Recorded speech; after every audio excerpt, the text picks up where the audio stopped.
ભરૂચ જિલ્લાની સ્થાનિક સ્વરાજ્યની સંસ્થાઓમાં સુકન્યાઓની પસંદગી માટે ભાજપના નિરીક્ષકોએ શનિવારે સેન્સ પ્રક્રિયા હાથ ધરી હતી।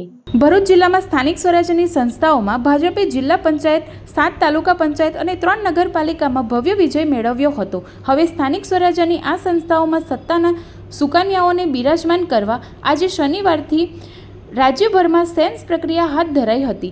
ભરૂચમાં પ્રદેશમાંથી આવેલ 3 નિરીક્ષકોએ શનિવારે સવારે હોટલ જિંજર ખાતે વિજેતા ઉમેદવારોના સેન્સ લેવાની પ્રક્રિયા આરંભી હતી। જિલ્લા પંચાયત, 7 તાલુકા પંચાયત અને 3 નગરપાલિકાઓમાં પ્રમુખોની નિમણૂક માટે પાર્ટી દ્વારા શરૂ કરાયેલી પ્રક્રિયામાં સવારે તાલુકા પંચાયત, જિલ્લા પંચાયત બાદ નગરપાલિકાઓમાં અભિપ્રાય મેળવવાની કામગીરી હાથ ધરાઈ હતી। નિરીક્ષકોમાં રાજ્યસભાના સાંસદ રમીલાબા, પ્રદેશ સંયોજક સુરેશ મકવાણા અને નિખિલ પટેલ તબક્કાવાર બેઠકો શરૂ કરી હતી।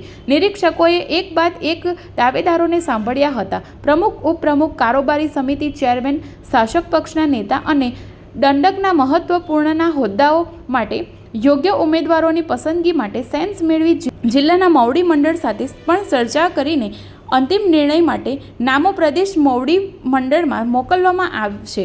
જે બાદ સ્થાનિક સ્વરાજ્યની સંસ્થાઓમાં રોટેશન બેઠક મુજબ પ્રમુખની વરણી કરવામાં આવશે।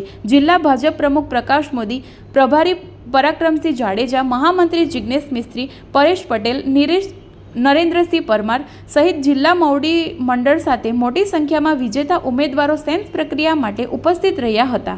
જિલ્લા પંચાયત, તાલુકા પંચાયત અને નગરપાલિકા એમાં પ્રમુખ, ઉપપ્રમુખ, કારોબારી સભ્ય, શાસક પક્ષના નેતા અને દંડક આ પોસ્ટ માટે કોની નિમણૂક થવી જોઈએ એની સેન્સની પ્રક્રિયા માટે પધારેલા છે।